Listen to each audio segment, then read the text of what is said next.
Thank you, Lou. It is a great pleasure to be with each of you here today, and certainly a great honor to be able to speak to you today.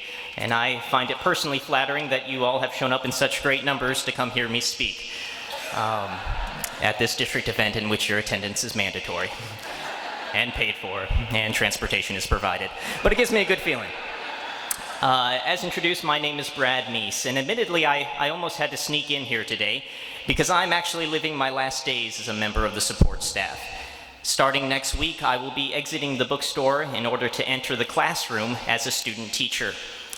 And while I am, of course, thrilled to begin this last leg of my journey toward becoming a high school teacher, I do find it very difficult to leave behind a job that I love and coworkers who I love even more. I am very proud that I was ever numbered among the support staff team at Washington High School, and my only consolation in leaving them is that I will be doing my student teaching on Washington's campus and can still interact with these great professionals on a weekly basis. And so today I speak to you as a future teacher, as a member of the support staff, but also, and perhaps most importantly, as a student who graduated from this district years ago. When I was a freshman at Washington High School, I did one of the bravest things I've ever done. It may not seem like much to you, but it certainly was to me at that time. I tried out for the freshman baseball team. Now, growing up, I've always loved baseball, but our family finances didn't allow me to participate in clubs and leagues growing up, so I didn't really have any baseball skills outside of the Xbox. I was therefore shocked when I heard the news that I had made the baseball team.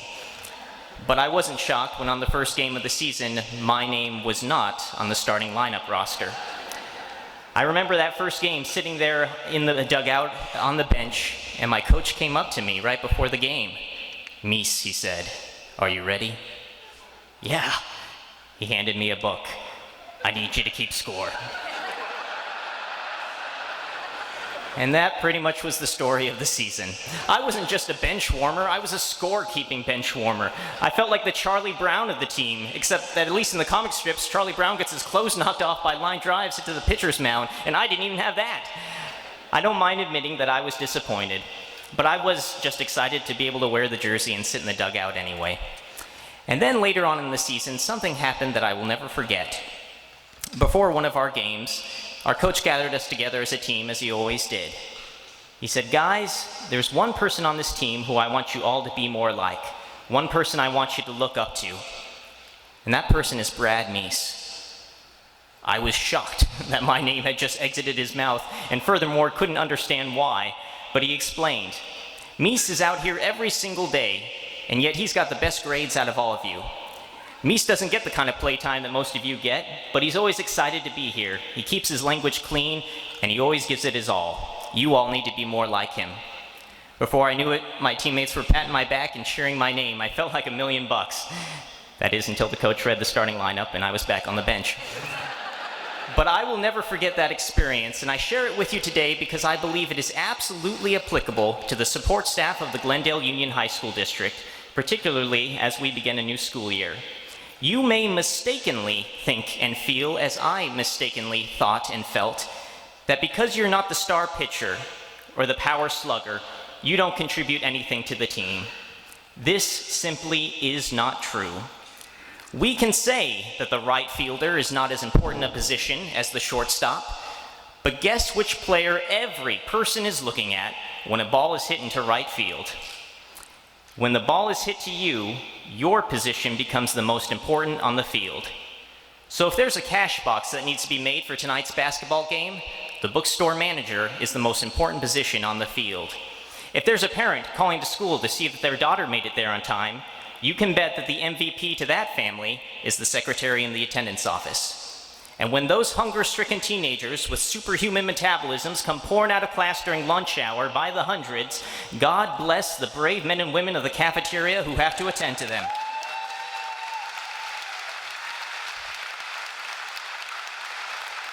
Each and every day, we will have the ball hit to us. And when it is, our job, our position, becomes the most important on campus. And unlike my experience in freshman baseball, no one of us has been asked to simply warm the bench. We each have an active and important role in this ball game.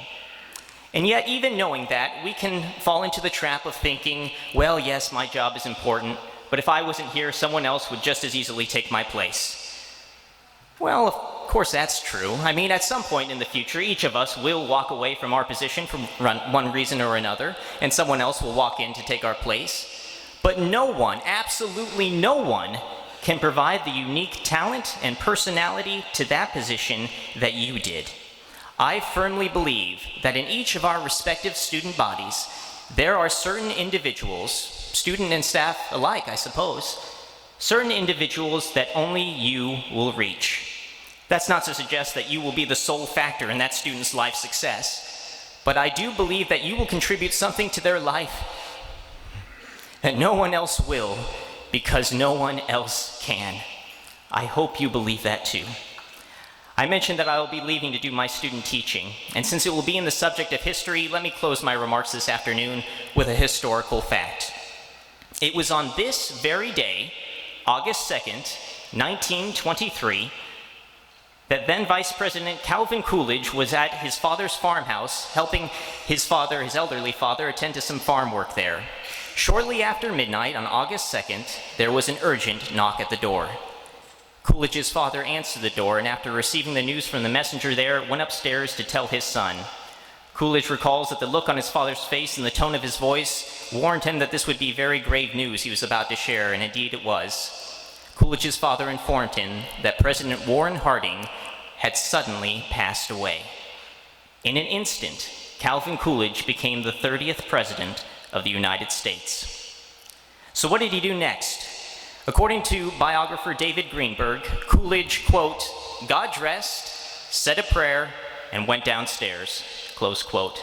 As he did so, Coolidge recalls thinking, quote, I believe I can swing it, close quote.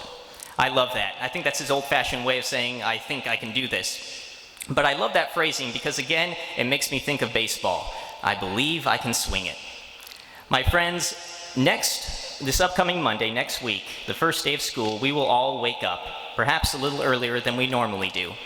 And like Calvin Coolidge did on this very day, 93 years ago, we will all get dressed, say a prayer, especially when we remember we'll be in the midst of hundreds of teenagers soon, and we will all go downstairs. As we get into our car and drive off to our respective schools, I hope we will say to ourselves, as Coolidge did, maybe even out loud to ourselves, I believe I can swing it.